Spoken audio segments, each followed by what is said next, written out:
like how I styled this. Click on to the neck. Actually, there's not even gonna be. There's gonna be waffle, guys. I don't know what, but it was the hottest day of the year, and I decided to do my wig that day. And this girl was just waffling, so you guys just need to know there's gonna be a next video on how to style the hair. But let's get into the video. Hi guys, I'm just gonna put on the wig cap into the head, and don't watch my fingers because it's quarantine and I was dyeing the frontal and the bundles and it got onto my nails. Measure the size because I'm 14. I measured from the top of my head to the back, from the front to the back, and I'm 14 inches that way. And make sure it's 15 because when you sew your frontal and your bundles, it gets tighter to be straight. Done. But yeah, the rest of the video is actually going to be voiceover. Yeah, so here I pull down the frontal an inch over the wig cap, about an inch, and then I put a T-pin right there, and then I go to the back, the direct back of that, and then I pin it, and then I pin the sides of each side.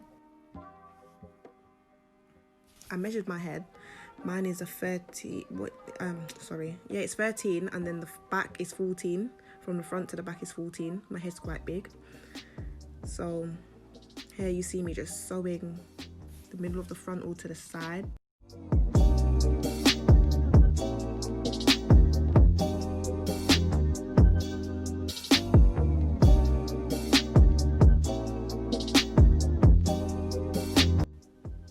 Then here you see me tying basically the end of my frontal.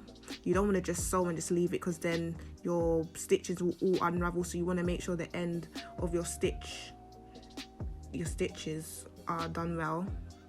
I think I tie it about 3 or 4 times just to make sure and I tie it tight. And then I do the same thing from the middle to the side for the other side. And if you have a smaller head, you might get a bit of excess frontal hanging off at the side, but that's fine. Like if your head can't take it, it can't take it, so you have to cut it off. But mine fit because my head is big.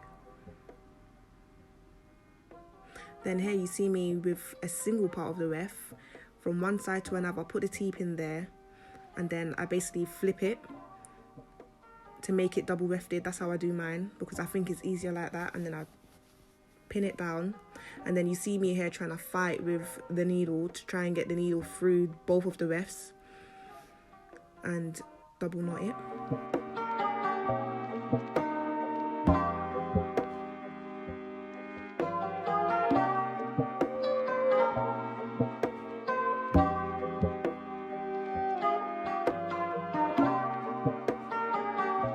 Once I've got that through, I just start sewing. But you have to make sure that you're not only getting one ref, that you get both of them. Otherwise, some of it's going to be sewn and some of it's not, and that's not cute. Because when your hair gets wear and tear, it's not going to be, no. You're going to realise that you've got tracks hanging because you didn't sew it properly. So make sure you do that properly. And I just tie it. Every time I finish with a roll, I tie tight.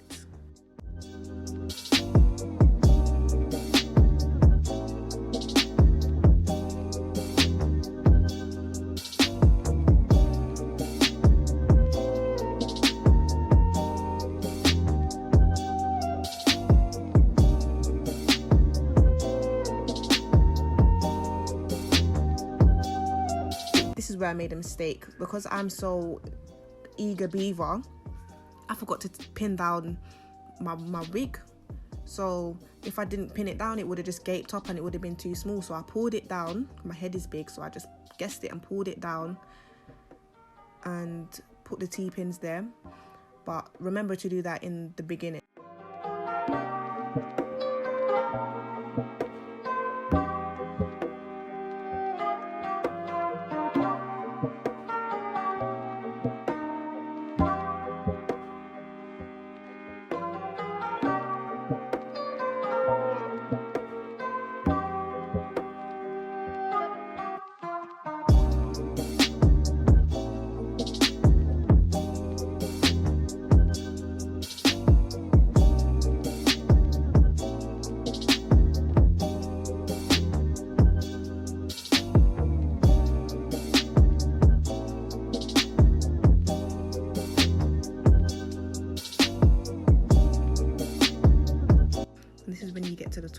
basically really and truly the same until you get to the top. It starts looking like a box, and that's when you want to start sewing differently. And here you see that I've changed my sewing, because basically I'm doing it left right now, but I'm not overlapping. Like, I'm not doing the fold over method anymore, because we want a flat wig. We don't want a mountain high Mount Everest wig. We don't want that. So you're gonna still double weft, because I've got 4 bundles and I'm trying, I actually fit all of them in there. I'm actually proud. I had like one little itty bitty part that it doesn't even matter.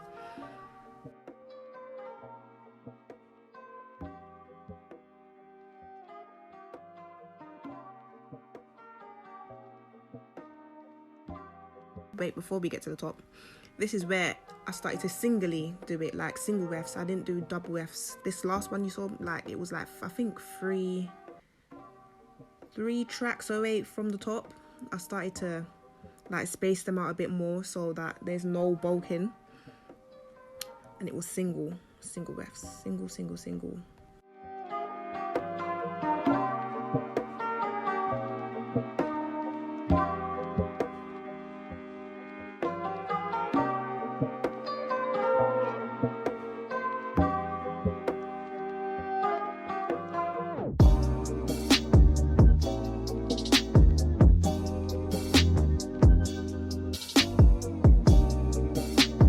When you see me get to the top, I actually sew the single weft basically onto the frontal ish, like it's connecting with the frontal, it's with the dome cap and the frontal, so that there's not a gap.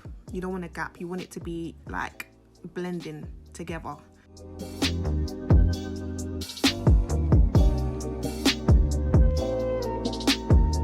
Yes guys, so we're coming to the end of the video. Thank you for watching. Like, comment and subscribe. Don't forget to hit the notification bell so you can see the next video on how to style this wig, and good luck on making your 13x6 wigs. Bye.